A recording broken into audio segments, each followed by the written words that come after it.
جو سرمایہ دار ہے یہ اسی طرح 10-10, 20-20, 2-2 لاکھ کی اسکیمیں ہمیں دے کے مطمئن ہو جاتا ہے کہ ہم نے ان کا کام کروایا اور پھر آج آ کے کہتا بھی ہے کہ یہ کچی روڈ میں نے دی ہے آپ کو، حالانکہ اس میں اس سے زیادہ دے سکتا تھا، مسائل ہمارے اس کے بعد وافر مقدار میں موجود تھے۔ تو اس لیے مجھے امید ہے پورے حلقے سے تو ہے ہم اپنی بساط کے مطابق نہیں سے بڑھ کے اپنے لیے کام کریں گے، اپنے علاقوں میں کام کریں گے، لیکن اعلان یہ منگ سے مجھے یہ امید ہے، مجھے یہ توقع ہے کہ وہ اگر سبز علی خان ملی خان کے وارث ہیں تو سبز علی خان اور ملی خان نے کسی سرمایہ دار کے لیے کھالے نہیں کھجوائی تھی، مزدوروں محروموں کے حقوق کی بات کرتے اپنی جان گنوا دی تھی، تو آپ نے اپنی ذات کے لیے ایک ووٹ اپنے بھائی کو، اپنے محنت کش کو، اپنے مزدور کو ضرور دینا ہے، اور منگ کے رزلٹ سے آئندہ LA-23 کی سیاست کا رخ بدل جائے گا، یہ یاد رکھ لینا، اس لیے کہ یہ رخ کا متعین آپ کرنا ہے۔ ہاں اگر کسی سیاسی پارٹی نے آپ کو کوئی ٹکٹ دے دیا ہے اور آپ سمجھتے ہیں کہ اس کو اسمبلی میں پہنچا کے آپ اپنے مسائل حل کر سکتے ہیں تو ٹھیک ہے، لیکن اگر ادھر بھی آپ کے ساتھ ہمیشہ ہاتھ ہی ہوتا ہے تو پھر یہ نعرے نہ مارے، پھر اپنے دوست اپنے بھائی کو ووٹ دیں، اور اسی پہ میں آپ سے سب ہی راستہ روکیں گے، دیکھنا یہ ہے ساتھ سجاد افضل کے کون کہاں تک چلتا ہے۔ آپ کا بہت بہت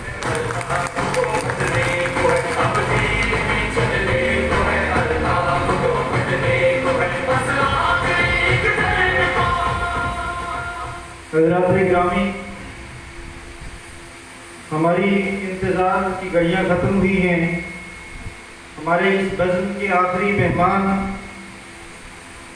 امیدوار قانون ساز اسمبلی محترم سجاد افضل صاحب آپ سے مخاطب ہونے والے ہیں۔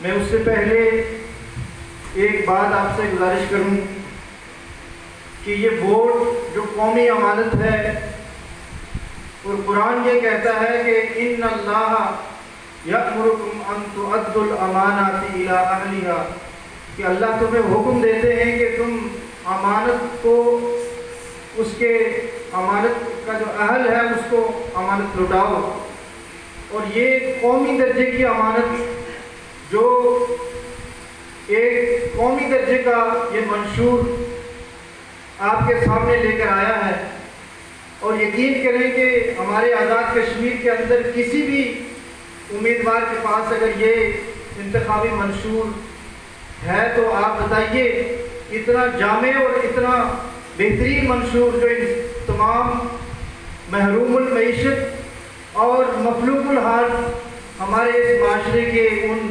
بھائیوں، نوجوانوں، بزرگوں کے لیے ہے، ان کی امیدوں کا محور ہے، اس کو آپ ضرور پڑھیے گا، اور اس کے مطابق آپ اس قومی امانت کو جو اس کا اہل ہے اس کے سپرد کیجیے گا، اس کے حق میں اپنی یہ امانت دیجیے گا، اور اس میں کسی بھی اپنی برادری، اپنا خاندان اور اپنے کسی بڑے سے ڈرنے کی ضرورت نہیں ہے۔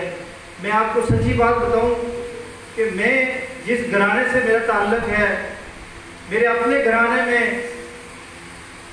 میرے سعید یوسف صاحب میرے ماموں ہیں اور بہت قابل احترام ہیں، ہمارے خاندان کا وہ تعارف ہے، پہچان ہے، لیکن ہماری سجاد افضل صاحب سے جو وابستگی اور جو ان کا ساتھ ہے وہ ان کی ذات کی وجہ سے قتل نہیں ہے، وہ یہی منشور اور اسی نظریے کی وجہ سے ہے کہ یہ عام مزدور اور عام انسان کی بات کر رہے ہیں۔ لہذا ہماری جدوجہد چاہے ایک ووٹ کے ساتھ، چاہے آپ نے 1000 ووٹ دیا، ہم اس تحریک کو کریہ منظم کریں گے، اور ہم ان تمام محروم لوگوں کو ان کی جو آواز ہے، اس کا درد ہے، اس کو لے کر آگے چلیں گے۔ میں چند اشعار آپ کی نظر کرتے ہوئے سجاد صاحب کو دعوت دوں گا۔ بنام طاقت کوئی اشارہ نہیں چلے گا، بنام طاقت کوئی اشارہ نہیں چلے گا، اداس نسلوں پہ اب اجارہ نہیں چلے گا، ہم اپنی دھرتی سے اپنی ہر سمت خود تلاشیں، ہم اپنی دھرتی سے ہر سمت خود تلاشیں ہماری خاطر کوئی ستارہ نہیں چلے گا. ہمارے جذبے بغاوتوں کو تراشتے ہیں، ہمارے جذبے بغاوتوں کو تراشتے ہیں، ہمارے جذبوں پہ بس تمہارا نہیں چلے گا. میں ملتمس ہوں امیدوار قانون ساز اسمبلی محترم سجاد افضل صاحب سے کہ وہ تشریف لائیں اور آپ سے مخاطب ہوں. بسم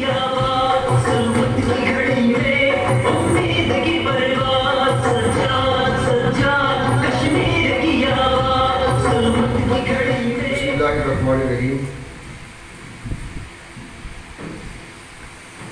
لو تم بھی سنو حکمراں بھی سنیں، ایک بات سنانے آیا ہوں. میں ممولے کو لے کر شاہی سے لڑانے آیا ہوں.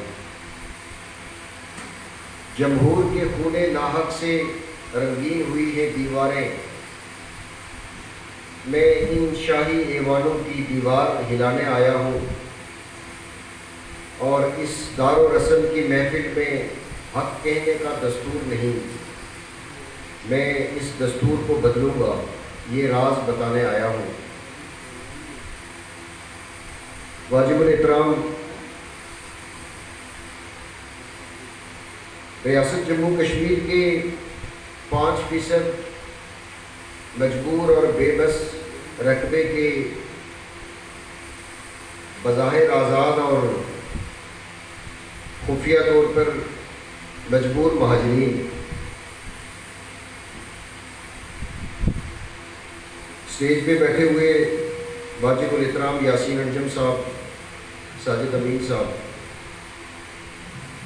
اور ہمارے حلقہ انتخاب کے اطراف سے مختلف جگہوں سے تعلق رکھنے والے دوستوں اور بزرگوں، میں دل کی گہرائیوں سے شکریہ ادا کرتا ہوں راولپنڈی کے ان دوستوں کا کہ جنہوں نے آج کی اس نشست کا اہتمام کیا.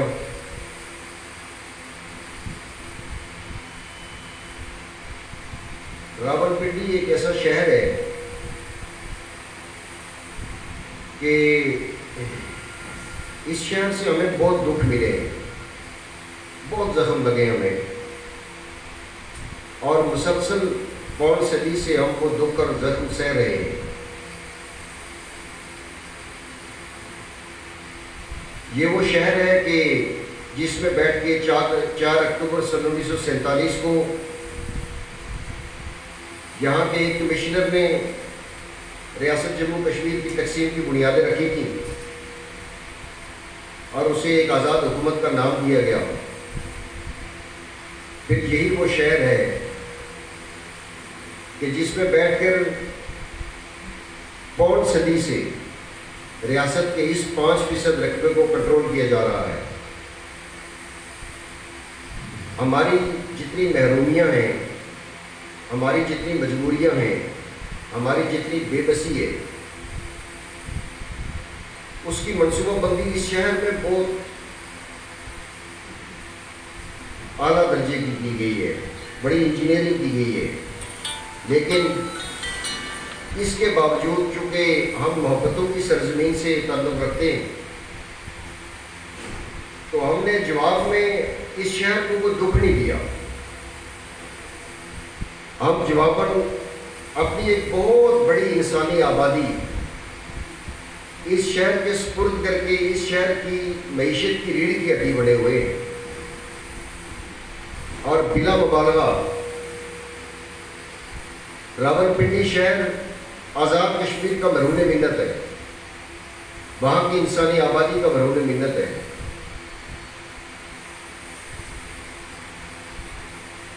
میں اپنی مجبوریوں اور بے بسیوں کا ذکر کروں یا اس شہر میں بیٹھ کے منصوبہ بندی کرنے والے ان دلالوں کا ذکر کروں، سچی بات یہ ہے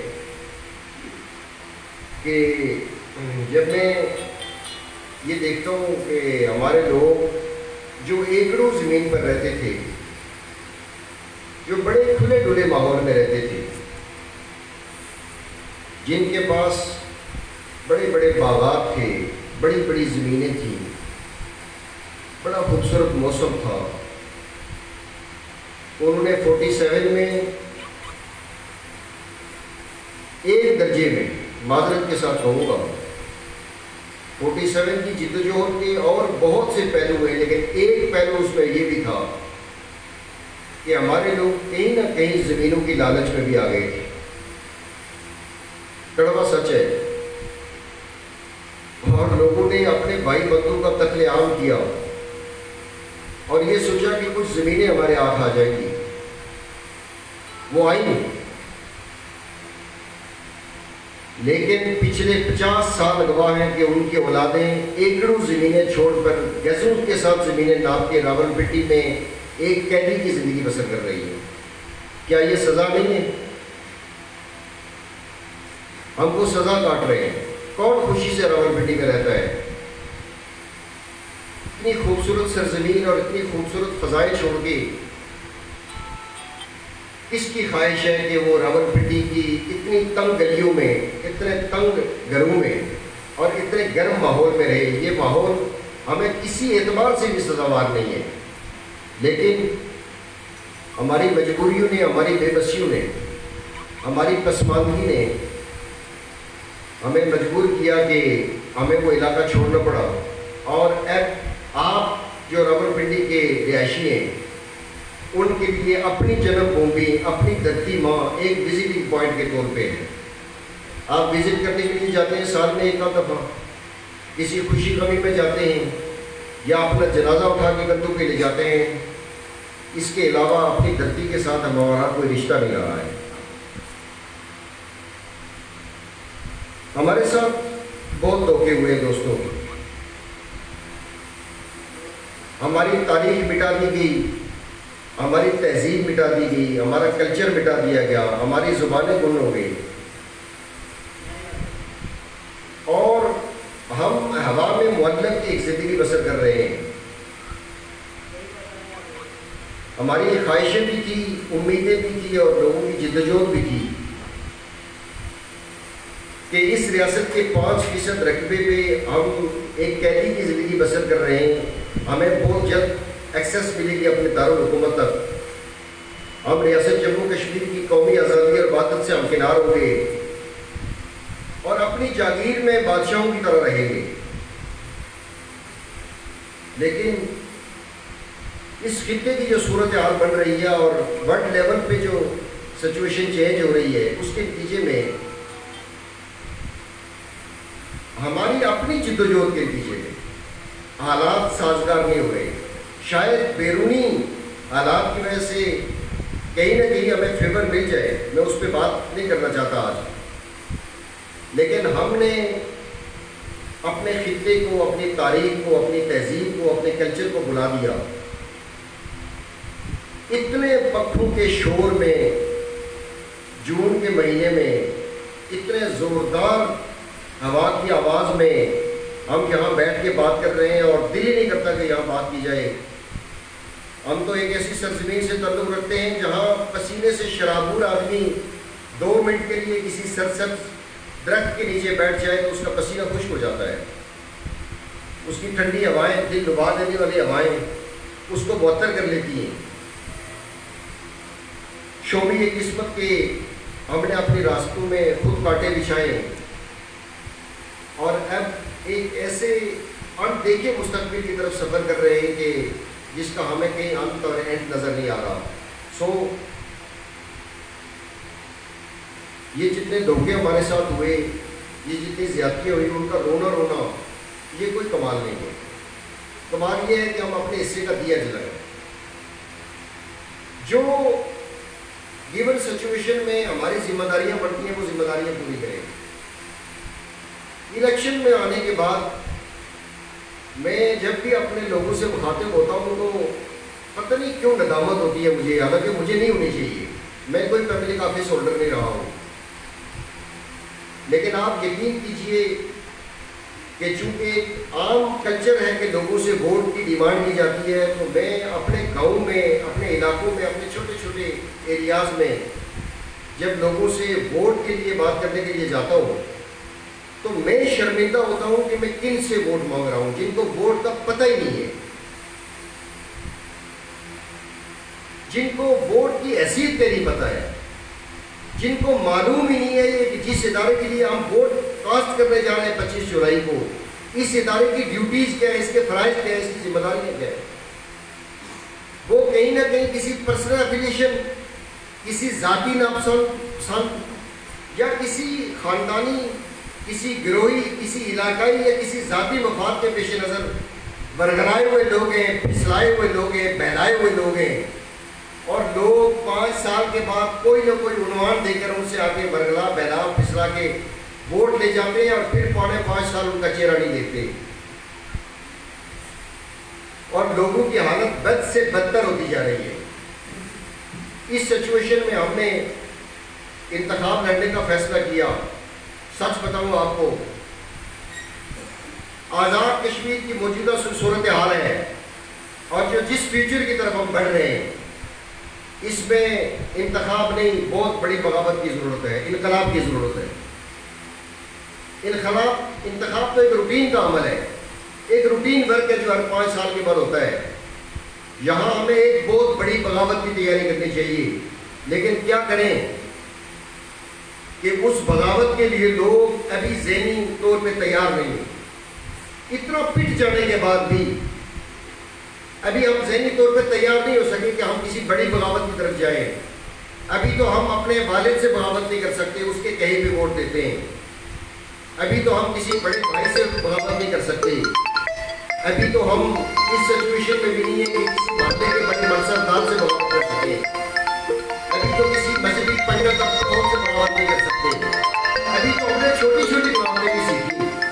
अभी तो हमने हम कश्मकश पैदा करें, हम लोगों को छोटी छोटी बगावतों से मानूस करें, लोगों की आदत बनाएं, लोगों के रवैये डेवलप करें कि बगावत करनी चाहिए। और मैं इत्मीनान का इजहार करता हूँ, अब तक वोट 25 जुलाई को होगा, पता नहीं क्या होगा, छोड़े उसको। मुझे इत्मीनान है, जैसे हमारे स्टेट सेक्रेटरी साहब ने कहा है, इन्होंने एक बड़ी फैमिली से बगावत की है।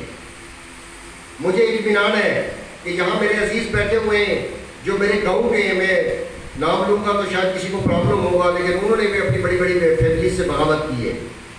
और मेरे साथ अपनी यूसी में सब डिवीजन में यासीन साहब, एक बात आपको बता दूँ, इत्मीनान की बात की, आप मन को मुखातिब करके कह रहे थे, मैं इलाकाई बात कभी नहीं करता, आप मान से और एक दूसरे सेंस से बात कर रहे थे।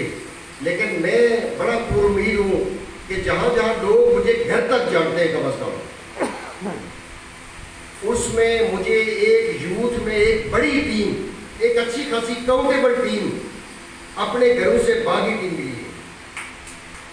मैं समझता हूँ 25 जुलाई को क्या होगा ये इतना मसला भी नहीं है मेरा, लेकिन वो जो जिस बगावत और जिस कश्मकश की बुनियादें रखने की कोशिश की हमने सुदरोती में, बिलखुसूस सुदरोती की बात क्यों कर रहा हूँ, सुदरोती में बड़ी जकड़बंदियाँ दोस्तों, आपको अंदाज़ा इस बात का बहुत सारे लोगों को बहुत अच्छे तरीके से अंदाज़ा है।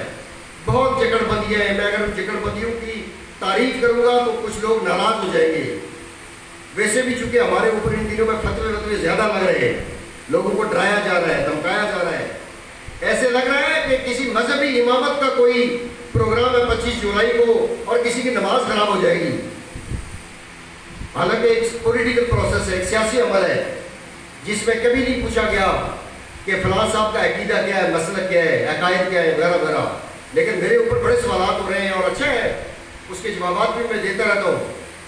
कहने का मकसद ये है कि जिस बगावत की बुनियादें रखने की हमें ज़रूरत है आज, मुझे अपने इब्तदाई वक्त में ही वो होनहार और बासलाहियत नौजवान अपने घरों से, अपनी फैमिली से बगावत करते हुए नजर आ रहे हैं। और इस बगावत का मतलब बड़ी पॉजिटिव बगावत है, मैं आपसे अर्ज करूँ, नेगेटिव बगावत नहीं है। यानी हक और सच के साथ खड़ा रहना और उसके मुकाबले में किसी रिश्ते, किसी नाते या किसी ताल्लुक का ख्याल न करना, ये बड़ी बात होती है। इसलिए मैं आपसे अर्ज करूँ, हम एक मजबूर, बेबस, गुलाम और पसमानदा कौम की लड़ाई लड़ रहे हैं। उस पर लड़ाई क्या लड़नी चाहिए? लड़ाई ये नहीं लड़नी चाहिए कि आधे किलोमीटर रोड की कटिंग का क्या होगा, उसकी सोलिंग का क्या होगा, उसकी पुख्तगी का क्या होगा, उसकी रिपेयरिंग का क्या होगा, किसी मोहल्ले में एक आध अपॉइंटमेंट हो जाए उसका क्या होगा, उसके लिए अपना सब कुछ, अपना वोट भेज देना, सोलिंग और पुख्तगी के लिए वोट भेज देना, एक अपॉइंटमेंट के लिए वोट भेज देना, किसी थाने और कचहरी में सिफारिश के लिए अपना वोट भेज देना, یہ ووٹ فروخت کیا جا رہا ہے، ووٹ کاسٹ نہیں ہوتا، اور آخری راتوں میں نقد قیمت لگتی ہے اس ووٹ کی، نقد پیسے دیے جاتے ہیں۔ اور اس دفعہ کے الیکشن میں تو آزاد کشمیر میں ارب پتی اور کھرب پتی لوگوں کا مقابلہ ہے، سرمایہ پانی کی طرح بہایا جا رہا ہے۔ ہمارے لوگوں کو، مجھے اور آپ کو، میری اور آپ کے کلاس کو، میرے اور آپ کے طبقے کو خریدا جاتا ہے، اور خریدنے کا بعد الزام بھی ہمارے اوپر ہوتا ہے کہ لوگوں کی عادت ہے کوئی نہیں، انہیں لوگوں کی پوزیشن ہے کوئی نہیں، یہ تو 500,000 پر بھی کہہ رہے لوگ دے، یعنی ہمارے ساتھ کھلواڑ کیا جاتا ہے۔ ایک غریب جس کے گھر میں 2 وقت کا آٹا میسر نہیں ہے، جس کو گھی مہنگا ملتا ہے، دالیں مہنگی ملتی ہیں، جس کو اشیاء خودفروش گندی بھی ملتی ہے، مہنگی بھی ملتی ہیں، اس کو کہیں 4 دن کا آٹا مل جائے تو وہ شکر ادا کرتا ہے، اس کو کیا پتا ووٹ کیا چیز ہے۔ چنانچہ وہ مجبور اور بے بس اپنی قیمت لگوا لیتا ہے، اور اس کو یہ پتہ بھی نہیں ہوتا کہ میں کس کی قیمت لگوا رہا ہوں۔ اس لیے ایک بنیادی مسئلہ آپ دوستوں سے شیئر کرتا ہوں، اور وہ یہ کہ یہ آزاد کشمیر کی قانون ساز اسمبلی کا الیکشن ہے، کسی بلدیہ کا الیکشن نہیں ہے۔ اس لیے بلدیہ کے موضوع پہ الیکشن لڑنا، بلدیہ کے موضوعات کو ڈسکس کرنا، یہ اس الیکشن کا کم از کم سبجیکٹ نہیں ہونا چاہیے۔ اگر آزاد کشمیر کی اسمبلی میں بیٹھے ہوئے وزراء اور ممبران بلدیاتی امور پہ الیکشن لڑ رہے ہیں تو ان کی اپوزیشن میں اس کے خلاف کرنے والے لوگ اس سے بھی گری ہوئی باتیں کر رہے ہیں۔ وہ کوئی بڑی بات کریں نا۔ ہاں، ان دنوں میں ایک کلچر بدل رہا ہے میرے حلقے میں، خوشائند بات ہے، وہ یہ کہ اب ہر جلسے میں کوئی 5-10 منٹ امیدوار ریاست جموں کشمیر کے قومی قضیے پہ بات کر رہا ہے، کہتا جی ریاست تقسیم ہو جائے گی، ریاست ضم ہو جائے گی، ریاست کا مستقبل بڑے خطرے میں ہے، اس لیے میں ریاست بچاؤں گا، اس لیے مجھے ووٹ دیں۔ جیسے شیر کسی مطلب پتھر کے یا کسی لکڑی کی کسی مورتی کے اوپر شیر کی کھاد چڑھا دیں اور لوگوں کو ڈرانا شروع کر دیں کہ شیر آیا ہے، ایسے ہی ہے۔ یہ کاٹ کے بھلے، ان کو ریاست جموں کشمیر کے قومی قضیے کا پتہ ہی نہیں ہے، نہ کبھی قومی قضیے پہ انہوں نے بات کی ہے۔ اور اگر میں معاف کریں، مجھے معاف کیجیے گا کہ تکبر کے زمرے میں نہ آئے، میں چیلنج کرتا ہوں اپنے حلقہ انتخاب میں جتنے امیدواران بڑے بڑے میرے مد مقابل الیکشن لڑ رہے ہیں، میں الفنڈ کہتا ہوں ریاست جموں کشمیر کے قومی قضیے کی جو تاریخ ہے یا فیوچر میں ریاست جموں کشمیر کے قومی قضیے کا جو حل ہے، اس کے اوپر اگر میرے ساتھ ایک کینڈیڈیٹ بھی مقابلے میں بات کرنے میں ان کے حق میں الیکشن میں دستبردار ہو جانے لیتے آؤ، پتہ ہی نہیں ہے، معلوم ہی نہیں ہے۔ میں الفنڈ کہتا ہوں انہوں نے ریاست جموں کشمیر کے اوپر اقوام متحدہ کی قراردادیں نہیں پڑھی ہوئی ہیں۔ میں کہتا ہوں کہ ان کو ریاست جموں کشمیر کے قضیے کی بنیاد کا پتہ نہیں ہے، انہوں نے شملہ ایگریمنٹ تک نہیں پڑھا ہوا ہے۔ ان سے سوالات کیے گئے نجی مجالس میں، وہ جی کہیں دیکھ نہیں سکے، ٹائم نہیں ملا ہمیں، لیکن وہ کہتے ہیں کہ یوں ہوا ہے، وہ کہتے ہیں یوں ہوا ہے، یہ باتیں ہوتی رہی ہیں، میں اس لیے کہہ رہا ہوں۔ اور فیوچر پلاننگ تو ان کے بس کی بات نہیں ہے۔ اس لیے میں آپ سے عرض کروں، بنیادی اور اصولی بات کیا دوستوں، جس دھرتی کے ساتھ آپ کا دل دھڑکتا ہے، جس دھرتی کے اوپر آپ کے آبا و اجداد کی قبریں موجود ہیں، جس دھرتی کے ساتھ آپ کی فریزگی کا یہ عالم ہے کہ آپ راول پنڈی میں بیٹھ کر یا عرب کے صحراؤں میں بیٹھ کر یا یورپ کی یکپستہ سردیوں میں بیٹھ کر اپنی مجبوریوں اور بے بسیوں کے باعث جینا وطنی اور ہجرت کی زندگی بسر کر رہے ہیں، لیکن آزاد کشمیر کے کسی گاؤں میں، کسی علاقے میں، کسی خطے میں چھوٹے سے چھوٹا مسئلہ جب ہو جائے آپ سب کے کان کھڑے ہو جاتے ہیں۔ کوئی بیمار ہو جائے آپ فنڈنگ کرنا شروع کر دیتے ہیں۔ راول پنڈی کے لیے نہیں کرتے، آپ چکری روڈ کے لیے نہیں کرتے، دمیال کے لیے نہیں کرتے، لیکن آپ کے گاؤں میں، آپ کے علاقے میں کوئی روڈ کا مسئلہ ہو، کہیں پبلک فنڈنگ کرنی ہو، آپ سب سے پیش ہوتے ہیں۔ کوئی مریض ہو جائے اس کا علاج کروانا ہو، آپ پیش ہو جاتے ہیں، اس لیے کہ آپ کا دل اپنی دھرتی کے ساتھ دھڑکتا ہے۔ آج تو آپ کو یہ آسانی ہے کہ آپ ایک ریکگنائز کسی درجے میں کوئی نام کا ہی صحیح، لیکن یہ پتہ ہے کہ دریا کے اس پار ایک ریاست ہے اور دریا کے اس پار ایک دوسرا ملک ہے، لیکن کل آنے والا کل وہ اس سے انتہائی بدتر حالات کی طرف جا رہا ہے۔ ریاست جموں کشمیر کے قومی قضیے کو ہمیشہ کے لیے میڈیا بینڈ کرنے کی منصوبہ بندی ہو رہی ہے، اور کون کر رہا ہے؟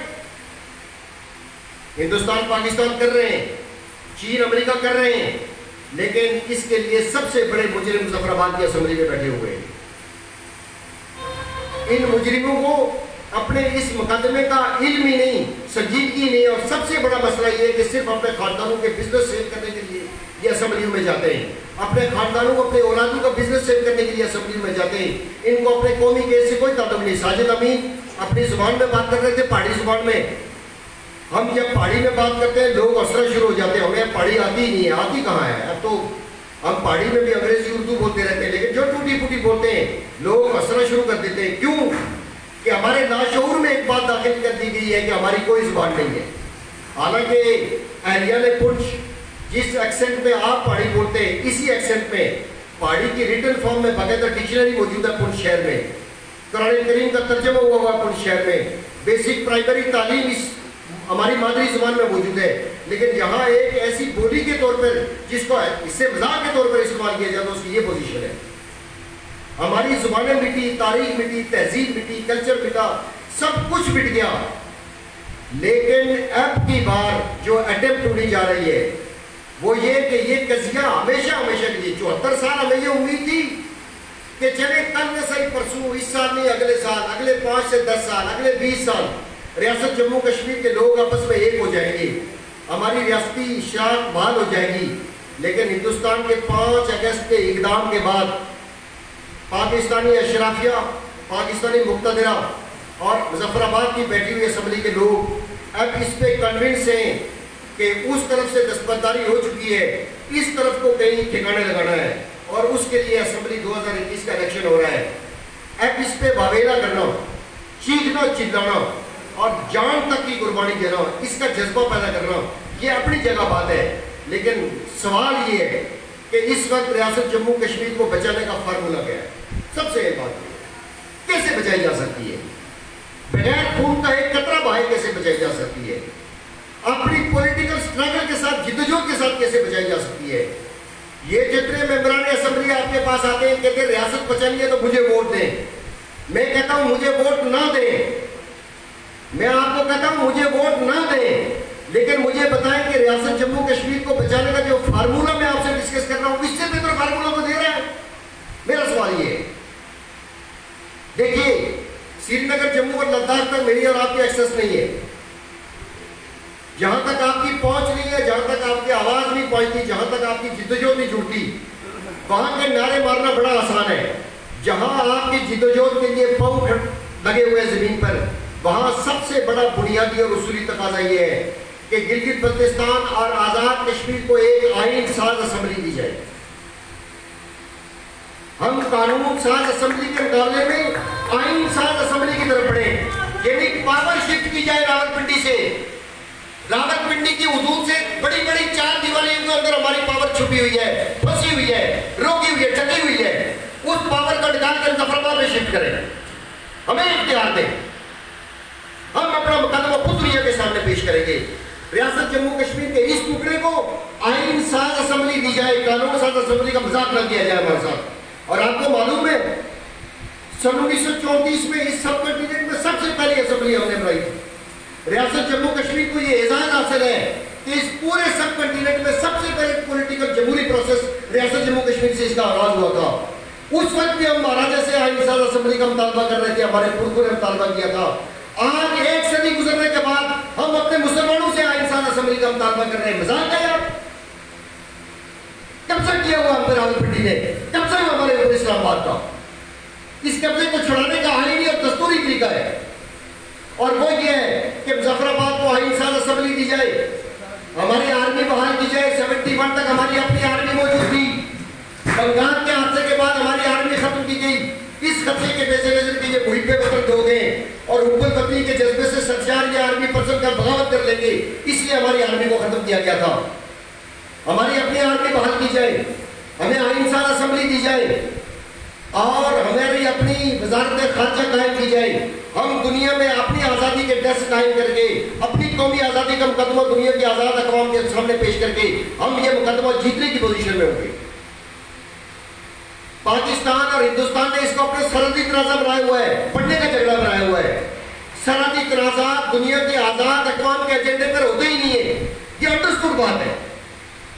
हम क्यों किसी का सरहदी तनाज़ा है? कल तुम जब मौजूद ही नहीं थे, तुम्हारी तारीख 75 साल पे है, हमारी तारीख 6000 साल की है। तुमने तो हमसे इल्म सीखा है, तुमने तो हमसे हुनर सीखे, तुमने हमसे क़यादत सीखी है। मेरे पास वक्त नहीं है कि मैं रियासत जम्मू कश्मीर की इस फख्र पे बात करूं। मैं सच बताऊं आपको कि हमने इस हिंदुस्तान पाकिस्तान को इल्म सिखाया है, हमने इसको हुनर सिखाए, हमने इसको क़यादत सिखाई है।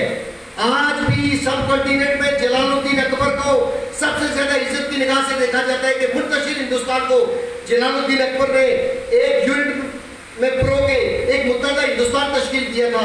मुझे फख्र है कि रियासत जम्मू कश्मीर में जलालुद्दीन अकबर से 100 साल पहले सुल्तान ज़ैनुल आबिदीन बादशाह ने हुकूमत की इस नई फॉर्म का फार्मूला सबसे पहले रियासत जम्मू कश्मीर में अप्लाई किया है। मुझे फख्र है कि मैं उस रियासत से बिलोंग करता हूँ जिस रियासत के बारे में आज से 3000 साल पहले ये कहा गया था कि ये सबसे ज्यादा इल्म और फजल से मोहब्बत करने वाले लोग हैं। मुझे फख्र है मैं उस रियासत से ताल्लुक रखता हूँ कि जिस रियासत के अंदर जब बुद्ध आए, जब हिंदू आए, जब मुसलमान आए, कोई जोगी आया, कोई सूफी आया, उसने वापसी का रास्ता भूल दिया कि इस मोहब्बतों की सरजमीन को छोड़ के कहीं नहीं जाया जा सकता। मैं अपनी रियासत जम्मू कश्मीर पे क्यों ना फख्र करूं कि हिंदुस्तान में जब कोई बच्चा पैदा होता था उसका मुंह कश्मीर की तरफ मोड़ के कहते थे कि इसका मुंह कश्मीर की तरफ मोड़ो ताकि ये इल्म के साथ मोहब्बत करने वाला हो जाए। मैं अपनी रियासत पे क्यों ना फख्र करूं, मैं अपनी तारीख पे क्यों ना फख्र करूं जिस रियासत के बारे में ये कहा गया था कि ये दुनिया में जन्नत का टुकड़ा है, जिसको ईरान सलीम कहा गया, जिसको एशिया की अंगूठी का नगीना कहा गया, जिसको एशिया का स्विट्जरलैंड कहा गया। मैं अपनी रियासत पे क्यों ना फख्र करूं जिस रियासत के हुनरमंदों ने, जिस रियासत के अहले इल्म ने, जिस रियासत के अदीबों ने, जिस रियासत के शुआरा ने, जिस रियासत के अजीम शान अहले इल्म ने इस पूरे खित्ते में मोहब्बत बांटी है। मुझे कहा जा रहा है कि मैं पाकिस्तानी हो जाऊं, मुझे कहा जा रहा है कि मैं हिंदुस्तानी हो जाऊं, मुझे कहा जा रहा है कि चाइनी हो जाऊं, ये मेरी कौमी तौहीन है। इस कौमी तौहीन को बर्दाश्त नहीं किया जा सकता। और मैं कहता हूं 5 अगस्त 2019 के बाद मुजफ्फराबाद की असेंबली में बैठे हुए थे गूंगे हुक्मरान सवाए एक वज़ीर-ए-आज़म आज़ाद कश्मीर के। मैं कभी कैंपेन में ऐसी बात नहीं करता कि जो सच के खिलाफ हो। सच कहता हूँ, वोट का उसके साथ कोई ताल्लुक हो या ना हो, सवाए वज़ीर-ए-आज़म आज़ाद कश्मीर पे जो कहीं न कहीं बोलता रहा है, रोता रहा है, चीखता रहा है, लेकिन उसके साथ एक बंदा नहीं खड़ा हुआ। मेरे हल्के का मिनिस्टर, सबसे ताकतवर मिनिस्टर, जब भी उससे रियासत जम्मू कश्मीर के बारे में बात की जाए वो कहता है फारूक हैदर साहब को बताइए, उनसे पूछ ले। शर्म से डूब करने का मकाम है। ऐसे आदमी को वोट देना चाहिए जिसका रियासत के किसी का पता नहीं है, जो सिर्फ टूटी खंबे पाइप की सियासत जानता है। इसलिए मैं आपसे अर्ज करूं कि हमारी रियासत का ये बुनियादी तकाजा है, ये बुनियादी इशू है कि इसके कौमी कज़िये पे अब एक जानदार आवाज असेंबली के अंदर भी लगनी चाहिए, असेंबली के बाहर भी लगनी चाहिए। हमने आपके दरवाजों पे दस्तक दी है। देखिए, रियासत की कौमी आज़ादी का मसला हो या लोगों के बुनियादी जमहूरी हुकूक का मसला हो, आज़ाद कश्मीर में रोजगार नहीं है वरना आप रावलपिंडी में ना बैठते। आज़ाद कश्मीर में सेहत की सहूलतें नहीं है, आप रावलपिंडी में सेहत की सहूलतों की वजह से की कमी की वजह से बैठे हुए हैं। आज़ाद कश्मीर में इंसाफ नहीं है, आज़ाद कश्मीर में तालीम की सहूलतें नहीं है। ये 4000 मरबा मील का रकबा जो रियासत कुल रियासत का 5% रकबा है, ये रकबा तमाम बुनियादी इंसानी हुकूक से महरूम है। हम पहाड़ों में रहने वाली एक मखलूक गर्दाने गए कि जो सिर्फ यहाँ कब्र बनाते हैं, जो सिर्फ रहने के लिए दुनिया में मकान बनाते हैं और सिर्फ अपनी ज़िंदगी गुजारने के लिए कुछ इंजॉयमेंट के लिए, और 30-30, 40-40 साल बाहर मजदूरियाँ करने के बाद बतौर मेहमान अपने बच्चों से 2-4 साल बाद आके मिल के वापस चले जाते हैं और फिर कई बीमारियों पाल के आखिर में कब्र के सुपुर्द हो जाते हैं। ये हमारी रियासत के इस हिस्से का हमने तारुफ बनाया हुआ है। और पता है क्या कहा गया जाता है? एक बड़ी तौहीन की जाती है हमारी। ये हमारे मिनिस्टरों ने हमारी तौहीन करवाई है, असेंबली में बैठे हुए लोगों ने हमारी तौहीन करवाई है। ये कि आज़ाद कश्मीर वाले अगर पाकिस्तान में वादा खा ले पड़ा, कहाँ से खाएंगे बेचारे? इनके पास खाने के लिए कुछ है ही नहीं। मैं आपसे अर्ज करूं, रियासत के रिसोर्सेज पे अक्सर बात होती रहती है, छोड़ दें, आज उस पर बात नहीं करता। किसी दुनिया के खित्ते का सबसे बड़ा रिसोर्स उसकी इंसानी आबादी खुद होती है, खुद उसकी इंसानी आबादी होती है। क्या हम जानवर हैं? हेलो, हम इंसान नहीं है? हम अपनी सरजमीन में से कुछ पैदा नहीं कर सकते? मुझे नहीं पता कि 60 की दहाई तक ये रावलपिंडी शहर हमारी सारे मंडी हुआ करता था जनाब। टमाटर डालना मोड़ से आता था, आलू रामला कोट से आता था, सब्जियां रामला कोट से आती थी, फ्रूट रामला कोट से आता था, और ये हमारी मंडी थी। उसके बाद पंजाब के सरमायादारों ने ऐसी मेडिसिन भेजी, ऐसे बीज भेजे कि वहां सब कुछ खत्म करके आजाद कश्मीर को इसकी मंडी बनाया गया। हमें नहीं पता है, हमें ठगा गया है, हमारे साथ धोखे हुए। मैं सियासी धोखे नहीं हुए, मुआशी धोखे हुए, समाजी धोखे हुए। हमारे लोगों को अपनी जमीन से बेगाना कर दिया गया है। रियासत के 5% रकबे के हुक्मरान रियासत के 5% हिस्से को इन 75 सालों में आईन और दस्तूर नहीं दे सके।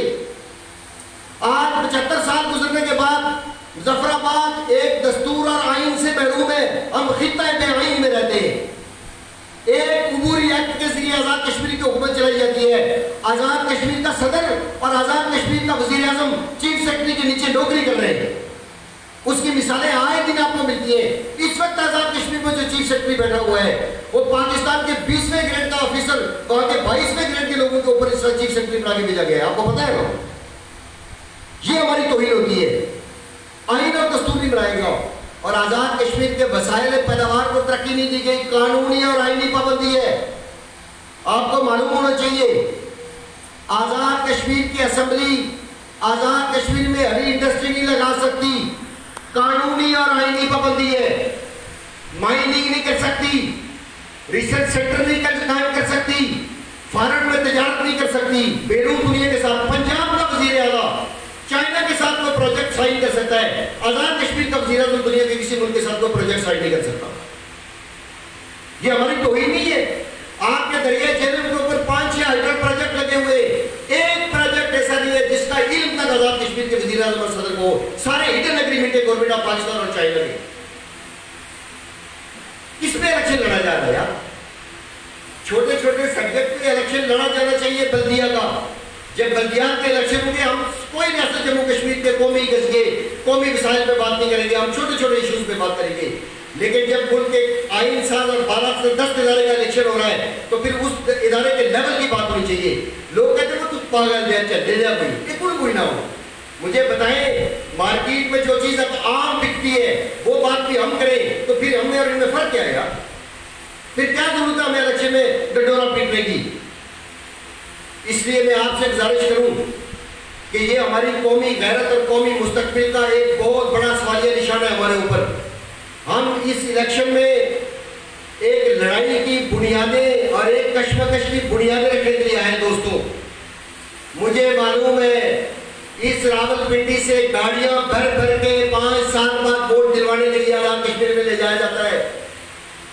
सरकारी खजाने से भी खर्चे होते हैं, प्राइवेट चंदू से भी खर्चे होते हैं। मैंने अपने दोस्तों को कहा, मैंने अपने फेलो को कह रहा था कि अगर मुझे वोट देना है तो जेब से खर्चा करके आना है, मेरे पास कुछ नहीं है देने के लिए। मेरे पास मौजूद तो और चीज है, इसकी कोई कीमत नहीं है, इसका कोई मोल नहीं है, वो अनमोल है, उसकी कोई कीमत नहीं है। और वो सियासी शऊर है, वो सियासी समझबूझ है जो अपने अजीम शान सियासी उस्तादों से बैठ के पिछले 30 साल से 2 जनों के सीखता रहा हूं। मैं हमें शौक नहीं चढ़ गया मुझे। मैं सही बात आपको बताऊं, कुछ नाम लेके दोस्तों ने आज बात की कैंडिडेट्स की, मुनासिब नहीं लगता किसी का नाम लिया जाए। हम किसी पर्सनल किसी के वोट काटने के लिए, किसी के वोट पढ़ाने के लिए आए हुए हैं। लोग तो ये कहते रहते हैं उसने वोट तोड़ दिया, उसने वोट तोड़ दिया। हमारा ये मकसद नहीं है। लेकिन मैं एक बात आपको बताऊं, मैं सही बात आपको बताऊं कि मिनिस्टर के खिलाफ तो इसलिए बात की जाती है कि वो एक बालादस्त इदारे का मेंबर होता है। लेकिन जो 100 कॉल्ड अपोजिशन के नुमाइंदे हल्के में जिन्होंने हजारों वोट लिए, उनके करतूत भी पिछले 5 सालों में हमने देखे। 2 लोगों की बात मैं आपसे शेयर कर लेता हूं।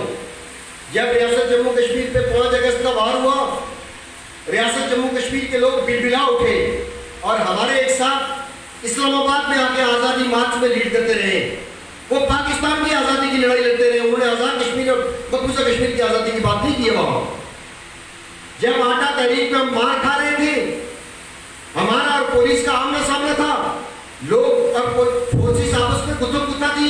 रात 3:30 बजे कमिश्नर और डीआईजी की तरफ से नुमाइंदे बनकर हमारे साथ आकर बात की गई थी कि काफी हो गया है, बड़ी परेशान है, इंतजामिया बड़ी परेशान है, कमिश्नर बड़ा परेशान है, डीआईजी बड़ा परेशान है, आप हड़ताल खत्म कर ले। इसलिए बकौल यासीन अख्तर साहब के یہ آپ کے نمائندے نہیں ہیں۔ وہ ابھی جانب نے کہا تھا قبضہ ہے زمینوں پہ مشینوں پہ انہی کا، قبضہ ہے زمینوں پہ مشینوں پہ انہی کا۔ محلات میں رہتے ہیں غمخوار، ہمارے نزدیک الیکشن ہو تو ہم فاقہ زدہ لوگ لگتے ہیں انہیں چاند ستاروں سے بھی پیارے۔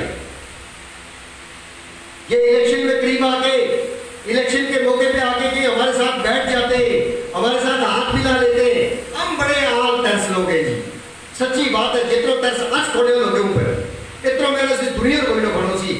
ہم کہتے ہیں آج بڑے صاحب 1 کروڑ کی گاڑی سے اتر کے میرے ساتھ ہاتھ ملا کے، یہ بڑے اعزاز کی بات ہے۔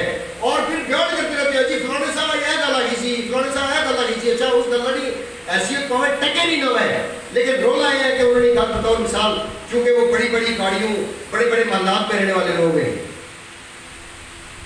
ہاں میں آپ میں سے ہوں، میں آپ کے طبقے سے ہوں، میں آپ کی کلاس سے تعلق رکھتا ہوں، میرے پاس کوئی بینک بیلنس نہیں ہے، میرے پاس کوئی اثاثہ نہیں ہے۔ میں نے اپنے اثاثے الیکشن کمیشن میں جمع کروائے، 1 مکان اور 1 مہران گاڑی، وہ میں نے الیکشن کمیشن میں جمع کروائی ہے۔ اور میں آج ہمارے نمائندے کے الفاظ ہیں، میرے تو نہیں ہیں، میں چوری کر لیتا ہوں۔ آپ کے قرآن کے حلقے کا جو نمائندہ ہے وسیع صاحب، انہوں نے بڑی خوبصورت بات کی، ان کے پاس مکان بھی نہیں ہے، گاڑی بھی نہیں ہے، چلے ٹکٹ کہیں سے مل گیا چونکہ کہیں نہ کہیں رابطے ہوتے ہیں، تو انہوں نے بڑی خوبصورت بات کی تھوڑاڑ میں، انہوں نے کہا میرا پاس کوئی اثاثہ نہیں ہے، میرا اثاثہ آپ ہے، میں آپ کو اثاثہ سمجھ کے کاغذ جمع کروائے۔ ہاں مجھے یہ بھی پتا ہے کہ ہمارا طبقہ اب تک اپنے طبقے کے ساتھ کھڑا نہیں ہے اور ہوتا نہیں ہے، انسانی تاریخوں کا ایسا واقعہ بھی نہیں ہے کہ ایک دم طبقے سے کوئی بندہ اٹھے اور اپنے طبقے کے سارے لوگ کھڑے ہو جائے۔ اکثر لوگ ان بڑے طبقوں کی جو انجینئرنگ ہوتی ہے، جو ان کی منصوبہ بندی ہوتی ہے، جو ان کا ٹھگنا ہوتا ہے، اس کے ساتھ وابستہ ہوتے ہیں، لیکن میں اس امید کے ساتھ کھڑا ہوں اور یقین کیجئے میں الفاظ آپ سے کہتا ہوں، عمومی طور پر جناب نبی کریم صلی اللہ علیہ وسلم کی جب بات کی جائے لوگ اس کو مذہب کا عنوان دیتے ہیں۔ میں ایک سیاسی لیڈر کے طور پر ان کی مثال دیتا ہوں کہ جناب نبی کریم نے جب جد و جہد کی بنیاد رکھی مکہ مکرمہ میں عام لوگوں کو اپنے ساتھ ملانے کی کوشش کی، سب سے زیادہ حضور کی مخالفت عام لوگوں نے کی ہے، سب سے زیادہ مخالفت اپنے لوگوں نے کی ہے، اپنے طبقے کے لوگوں نے کی ہے۔ آپ کو کہا گیا بددعا کیجیے ان کے بارے میں، حضور نے کبھی اپنے طبقے کے بارے میں بددعا نہیں کی ہے۔ ان کو کہا گیا کہ ہمیں حکم کرو، رب تعالیٰ نے فرمایا مجھ سے فرمائش کرو، میں ان کو تیس نیس کر دیتا ہوں، نیست و نابود کر لیتا ہوں۔ نبی اکرم صلی اللہ علیہ وسلم نے ان کے بارے میں کوئی ایسا برا لفظ، کوئی برا جملہ پوری زندگی اپنی پبلک کے بارے میں نہیں کہا، اس لیے کہ حضور کا یہ گمان تھا کہ جب تک یہ ابو جہل کا نظام موجود ہے اس وقت تک یہ درلائے بہلائے اور پھسلائے ہوئے لوگ ہیں، یہ اس کے کمانڈ اینڈ کنٹرول میں، اور ایک وقت آئے گا جہد مسلسل کے نتیجے میں کہ لوگ اپنے طبقے کے ساتھ کھڑے ہو جائیں گے۔ اور پھر ایک وقت آیا کہ لوگ جب آپ کے ساتھ کھڑے ہوئے تو وہ طبقہ جو بالادست تھا اس طبقے کے بارے میں کہا گیا، عام لوگوں کے اوپر ریپ کیا گیا، اس طبقے کے بارے میں کہا گیا کہ یہ اگر غلاف کعبہ کے ساتھ بھی لپٹ کے معافی مانگے گی ان کو معافی کیا جائے گا۔ پھر انہی لوگوں نے، انہی عام لوگوں نے بکھرے ہوئے شیروں کی طرح اس بالادست طبقے کو نیست و نابود کیا، ایک بغاوت کو جنم دیا، اور دنیا بھر کے انقلابیوں کی تاریخ بتاتی ہے کہ جب عام طبقے کے لوگ اپنے طبقے کے لوگوں کے ساتھ کھڑے ہو جاتے ہیں اور یہ طبقہ آپس میں یونائٹ ہو جاتا ہے تو بالادست طبقے کو شکست ہوتی ہے، لیکن اتنی جلدی بھی نہیں ہوتی، اس کے لیے تیاری کرنی پڑتی ہے۔ ہم اس الیکشن میں اس تیاری کے لیے اترے اور اب تک 6 بجے ہو رہی ہے، اور جی آخری ویلے کو کینڈیڈیٹ بھیجنے شروع ہو گئے، دوسروں کا ارادہ ہے یہ دسو کچھ نے آگے بہ رہے ہو، کوئی تھوڑی آفر شافر بھی آگے پیچھا۔ تو میں عرض کیا کرتا ہوں کہ ہاں ہم بیٹھ جائیں گے، جب ہمارے یہ سارے مسئلے حل ہو جائیں گے تو ہم بیٹھ کر لیٹ جائیں گے، ضرورت نہیں ہوگی، لیکن جب تک مسائل موجود ہیں اس وقت تک لڑائی موجود ہے، اور لڑائی کا چھوٹا سا پورشن الیکشن ہے، چھوٹا سا پورشن انتخاب ہے۔ مجھے میرے بہت سارے دوستوں نے کہا آپ نے ہمیں امتحان میں ڈال دیا ہے، میں نے کہا امتحان میں ڈالنے کا مقصد تھا، مقصد یہ تھا کہ لوگوں کو امتحان میں ڈالا جائے۔ اچھا اکے بکے ہوئے لوگ، یعنی اکے بکے اس جگہ ہونے کہ وہ ایک بندہ جس سے 1000 روپئے تو اوپر کپڑا بھی جوڑا نہیں لڑوں گا، 1500 روپئے تو اوپر چپلی جوتی نہیں لڑوں گی، مہران کے لیے تو اوپر اس کی ایکسیس نہیں ہے، بلکہ مجھے تانے دیے جاتے ہیں اس کے پاس ڈیزل نہیں ہے کہ یہ پورے حلقے کا وزٹ کر سکے، اور صحیح بات ہے یہ تو میں نے کہا کہ بے سر و سامانی کے عالم میں جو لڑائی لڑی جاتی ہے جتنی اس کی طاقت ہوتی ہے اتنی سر و سامان کے ساتھ نہیں ہوتی ہے. یقین کر یہ کورونا نظام بدلے گا, میرا شعور مزاج عوام بدلے گا, اس یقین اور اعتماد کے ساتھ کھڑے ہوئے. اس لیے میں آپ سے عرض کروں 25 تاریخ کو بیلٹ پیپر میں بیلچے کا نشان بھی ہوگا. یہ بیلچہ ہم نے اس لیے رکھا ہے کہ ابھی تک ہمارے کندھوں سے اتر نہیں سکا ہے. ہم عرب میں جائیں وہاں بھی بیلچہ, ہم یورپ میں جائیں وہاں بھی بیلچہ.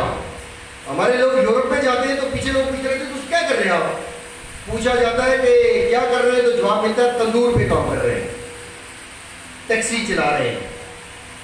افسوس میں پیچھے لوٹنا نہیں چاہتا. شیخ عبداللہ نے ایک واقعہ لکھا ہے جس کو شیر کشمیر کہا گیا ہے. اس نے کہا کہ میں جب گریجویشن کر رہا تھا لاہور میں, یہ سن 1920-25 کے درمیان کی بات ہے, تو شیخ صاحب کہنے لگے کہ مجھے کچھ کشمیری بھیک مانگتے ہوئے ملے لاہور کے بازاروں میں. تو میں نے ان سے پوچھا بتاؤ بھائی بھیک کیوں مانگتے ہو؟ تو انہوں نے کہا کہ ہم محنت مزدوری کرتے ہیں لیکن اس محنت مزدوری کے بعد بھی ہماری ضرورتیں پوری نہیں ہوتی اور ہمیں راجے مہاراجے کے آگے ٹیکس دینا پڑتا ہے, مالیہ دینا پڑتا ہے. اس کے لیے ہمیں کچھ عرصہ آگے یہاں بھیک مانگنی پڑتی ہے. تو شیخ عبداللہ نے کہا کہ میں گریجویشن کا اسٹوڈنٹ تھا, اس دن میرا خون کھولا اور میں نے کہا کہ میں ان مجبوروں اور بے بسوں کی لڑائی لڑوں گا. اور پھر وہ شیخ عبداللہ, اس کے ساتھ سیاسی اختلاف کوئی بھی ہو سکتا ہے لیکن وہ ریاست جموں کشمیر کا واحد حکمران گزرا ہے کہ جس کو شیر کشمیر کا لقب ملا ہے. آج مجھے نہیں پتا آپ کے کیا احساسات ہیں. جب مجھے راولپنڈی کے ہوٹلوں پہ اپنا ہم وطن ویٹری کرتے ہوئے ملتا ہے, ٹائر کے پنچر لگاتے ہوئے ملتا ہے, ہوٹلوں پہ کام کرتے ہوئے ملتا ہے, کسی پیٹرول پمپ پہ نوزر اٹھا کے ملتا ہے, آپ یقین کیجئے دل خون کے آنسو ہوتا ہے. کیوں؟ اس لیے کہ ہم بہت باصلاحیت قوم تھے. ایسے نہیں, یہ ہوتا ہے مجبوری اور بے بسی بہت ہوتی ہے لیکن ہم بہت باصلاحیت لوگ تھے. خدا گواہ ہے اگر ہم اپنی حقیقت پہچان لیتے اور ہمارے وسائل جنریٹ کر کے ہمارے مسئلے حل کیے جاتے تو اس وقت دنیا میں بہت نئے نئے فارمولے, دنیا میں نئی نئی ایجادات کی بنیادیں رکھی ہوئی تھی ہماری قوم کے لوگوں نے. یہ اس خطے کے وہ لوگ تھے. لیکن آج بے بسی اور مجبوری کے عالم میں ہم دنیا کی طرف دیکھ رہے ہیں, دوسروں کے ہاتھ پاؤں کی طرف دیکھ رہے ہیں اور اپنا سب کچھ کاٹ کے ان کے ہاتھ میں دے دیا ہے. اس لیے ہم نے بیلچہ رکھا ہے. یہ بیلچہ قبر بھی کھولتا ہے, یہ بیلچہ قبر کے اوپر مٹی بھی ڈالتا ہے. انشاءاللہ اسی بیلچے کے ذریعے سے ہم ان کی قبر بھی کھودیں گے اور اس کے اوپر مٹی بھی ڈالیں گے. یہ ارادہ پختہ ہے ہمارا, یہ مضبوط کا نشان ہے. اور اگر آپ کو بیلچہ اچھا نہ لگا, اگر آپ کو شیر اچھا لگا جو چیٹ پھاڑ کے کھا دیتا ہے, اگر آپ کو کہیں تیر تلوار اچھے لگے جو ادھر سے خون نکالتے ہیں, ادھر سے خون نکالتے ہیں, اور وہ بیلچہ جو ہاتھوں سے خون نکالتا ہے, محنت کے نتیجے میں خون نکالتا ہے, اگر اس کے بجائے آپ نے کسی ایسے جانور کو یا کسی ایسے اوزار کو اس کے اوپر ٹھپا لگایا تو صرف 5 سال نہیں بھگتیں گے. اس دفعہ کا الیکشن 5 سال تک کے نتائج کا الیکشن نہیں ہے. اس دفعہ کا الیکشن لمبے وقت کے نتائج لینے کا الیکشن ہے. میں چیختا رہوں گا آپ کے در و دیوار پہ, آپ کے قلب اذہان پہ آ کے آزان دیتا رہوں گا, میں دستک دیتا رہوں گا آپ کو. میں کوئی شکوہ نہیں کروں گا, میں کوئی شکایت نہیں کروں گا. میں یہ ضرور چیخوں گا کہ ہمارے ساتھ جو حشر ہوا ہے, مظفر آباد کی غلام اسمبلی میں بیٹھے ہوئے غلام ممبروں نے جو فیصلہ کیا ہے, اس میں آپ کا بھی رول ہے, آپ کا بھی کردار ہے. اور جس کو ووٹ دیا اسے ذرا پوچھیں کہ یہ کام اس نے کیوں کیا. اور مجھے یقین ہے کہ جو اس فقیر کو ووٹ دے گا وہ سیسا پلائی ہوئی دیوار پڑے گا اور وہ اور کوئی اوزار نہ ہوا, وہ اسی بیلچے سے لڑے گا اور وہ انشاءاللہ العزیز امر ہو کے رہے گا. وآخر دعوانا الحمدللہ.